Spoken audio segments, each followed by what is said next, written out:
Welcome to the podcast. I'm so excited to have you and great to meet you. Awesome. Thank you so much for having me on. This is a blast. The last two interviews I've done like this, Dr. Kelly and you, I have not met in person. And so excited to meet you next week on May 15th as we kick off the shift, and just so pumped to have you part of it. Yes, I'm excited.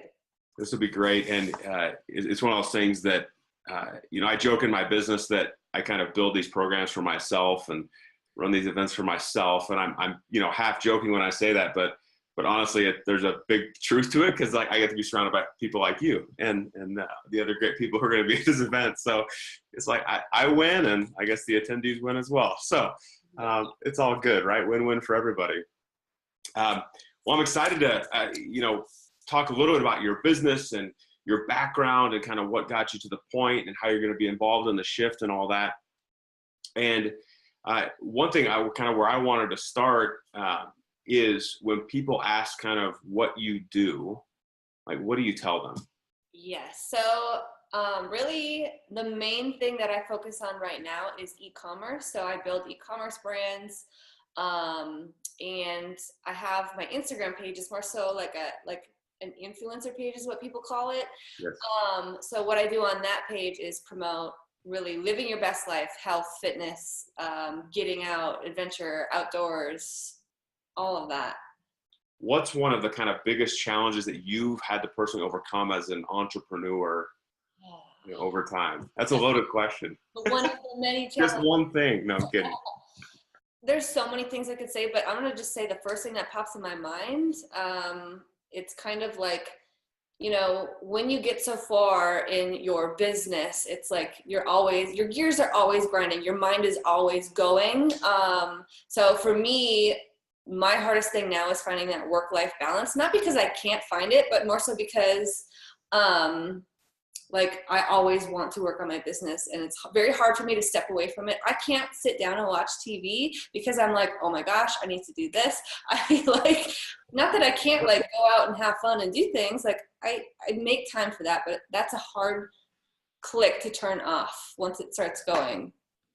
Yeah, no, I get that for sure. Yeah, I've got 3 kids and married, and yeah, I'm constantly thinking about my business, which is can be a good thing, can also be a pretty detrimental thing. What are some kind of tricks or things that you do to help, kind of separate it a little bit? And if you say to yourself, I know I've got to go find it, because this is a big issue, right? We hear about work-life balance, just creating balance in life. That could be mind, body, spirit. That could be between work and home, all that stuff.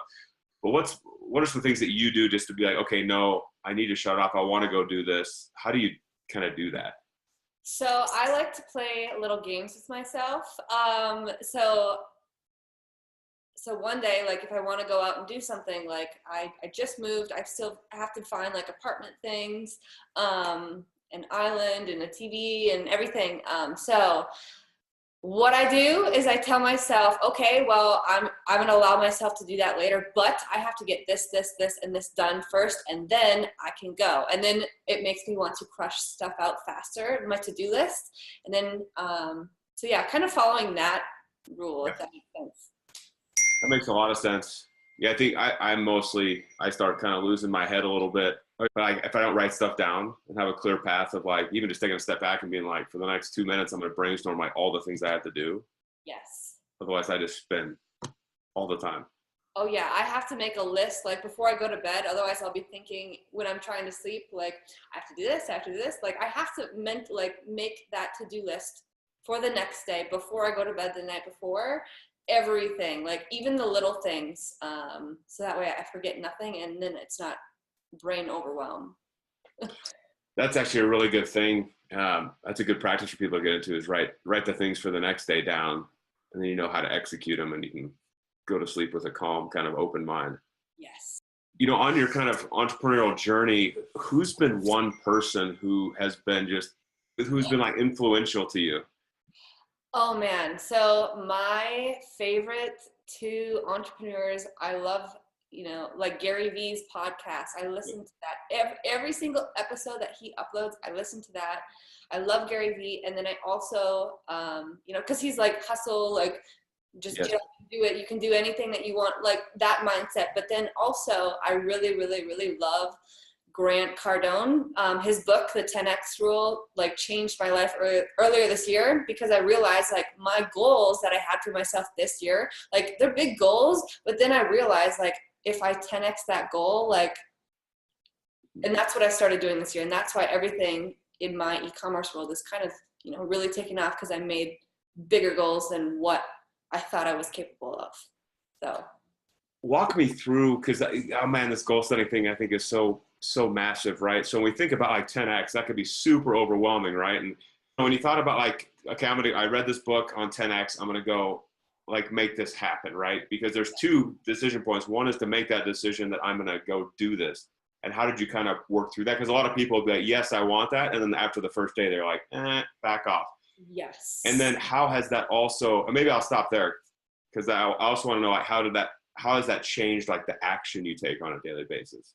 Yes. So of course, like when we have such a massive goal, so for me in my e-commerce business, my initial sorry, my dog keeps like, I love it. I love it. We got two guests today. This is great. she just wants to, you know, be in the spotlight, I guess. Yep. So my initial goal this year for one of my e-commerce businesses was to reach the 6-figure mark in 1 year, in 12 months. And so like, that's an awesome goal, but this, the Grant Cardone's book, The 10X Rule, like taught me to change my thinking. And so now my 10X goal, so my initial goal was 6 figures. Now my new goal is $1 million. That freaks me out, because when you think, oh, okay, like I'm going to make $1 million this year, where do I start? Right. Yes. So I really had to like make a plan. I said, okay, what is the first task I need to accomplish? What kind of branding do I need to do? And I kind of like, I made a list of everything, like, okay, once I accomplish this goal, I can move on to phase 2. And I kind of had like an e-commerce mentor like help me through it, that has been this process and built her own $1 million business in 12 months. Yes. So it's really just about like starting with this, like taking a big goal and splitting it up into chunks, and then slowly chipping away towards the bigger picture. Interesting. And so when you wake up on a daily basis, like, I mean, how has that changed you? Or do you wake up and you're like, I know like exactly what I need to execute on, and like this 10x mindset, this $1 million plus is that just forefront of your mind? And you're like, let's go. How has that kind of changed you? So really like, what I do now is every day, like I've got my to-do list that I've written from the night before. So I know what I need to do. And it's weird because like every day, like day by day, nothing feels like it's changing. It feels the same. But when I look back, like 2 weeks ago, a month ago, 3 months ago, like everything is completely different. So yeah, what I really like to do is make the year goal, the $1 million goal, split that up into monthly goals. Yep. And then take those monthly goals and then divide them into weeks.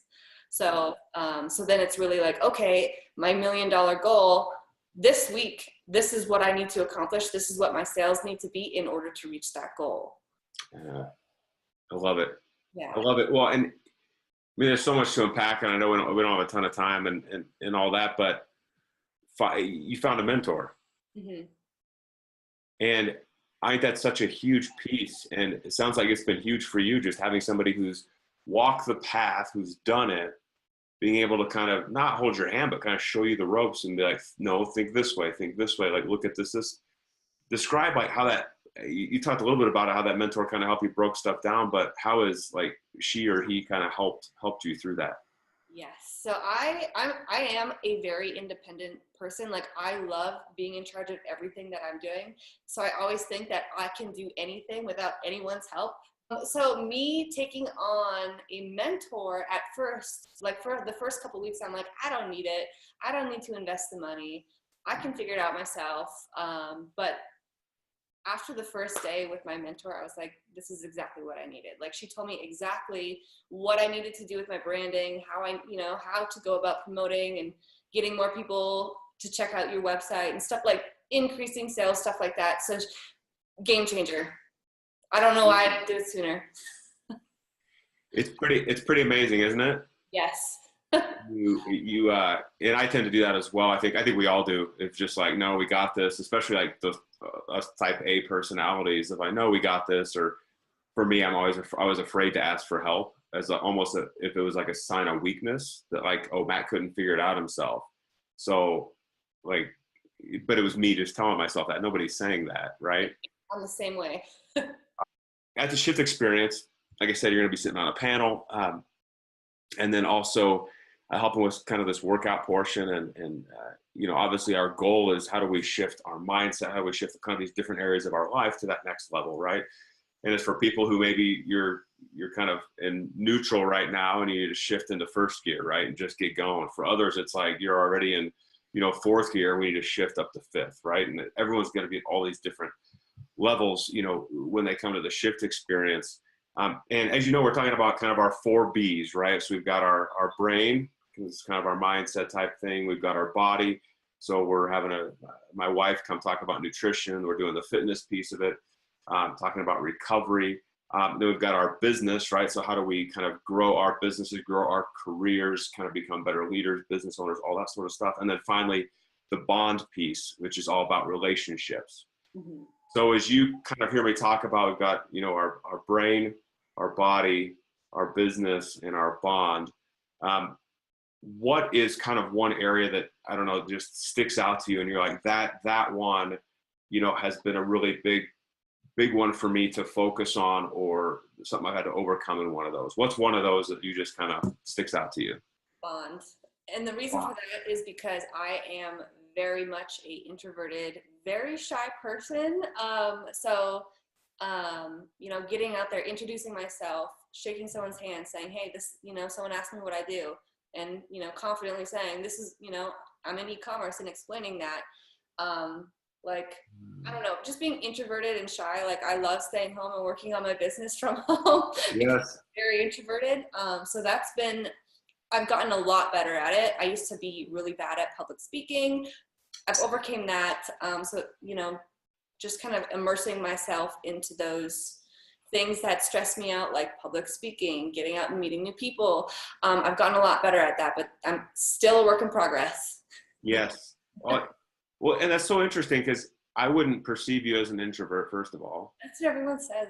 Which is interesting. And it's funny too, because I get the same comment about me, and I'm just because I like being on stage, I like being out in front of people, I like doing this podcast type stuff. I love doing this stuff. But at the same time, like, I'm very introverted because I need time to, like, just by myself. Yes. It's interesting because, especially I think on Instagram, you've got a boatload of like tens of thousands of followers, which is crazy. And so there's this perception of like, almost like, oh, she's out there everywhere doing this stuff. And like, yeah, you're sitting there like, no, I like my time alone. Leave me alone sometimes. Yeah. So what's your mission do you have kind of a mission behind the Solvation Society and the headbands and like getting out there? What kind of sparked it? I don't know. I love it. So yeah, it's really like what I try to do is, encourage women to, on my Instagram page for Solvation Society, for the headbands, I'm always, sorry, everyone's apparently texting me this morning. Popular, the extrovert. Yeah. I try to post like encouraging things like live your best life, it's not just about headbands, it's also like a community where everyone's super positive. And I have an ambassador program where, the ambassadors that I take on for Solvation Society, like not only are they promoting the headbands, that's surface level, they're also like taking on what I'm doing with Solvation Society and, uplifting, inspiring other women, and they're passing on that vibe to other women. So that's been huge. I love the community behind Solvation Society. It's awesome. That's huge. We are definitely stronger together. That's for sure. Well, all I know is I'm super, super excited to have you at the shift experience. And like I said, I know we didn't have a lot of time today and wanted to get on and just introduce everyone thinking about coming to the shift experience, on the fence about coming to shift, or people who haven't even heard about it, and introduce you and as one of the great speakers and influencers that we're going to have at this event that I know everybody can learn from. I know I can learn a ton from you. And just can't wait to meet you here in 9 days or so. Yeah, I'm super excited to meet everyone. It's going to be a blast. And, you know, everyone that comes to something like this, it's not just like a boring conference. Like people might, you know, Yeah. it's going to be something like next level thinking, and for the better. It's going to, everyone that comes to this is going to take away something, if not a ton of things. So I'm excited. Yeah, this will be a blast. But thank you so much for taking your time today, and I will see you on the 15th. Sounds good. Thanks for having me. Cool. Thanks, Leah. Bye.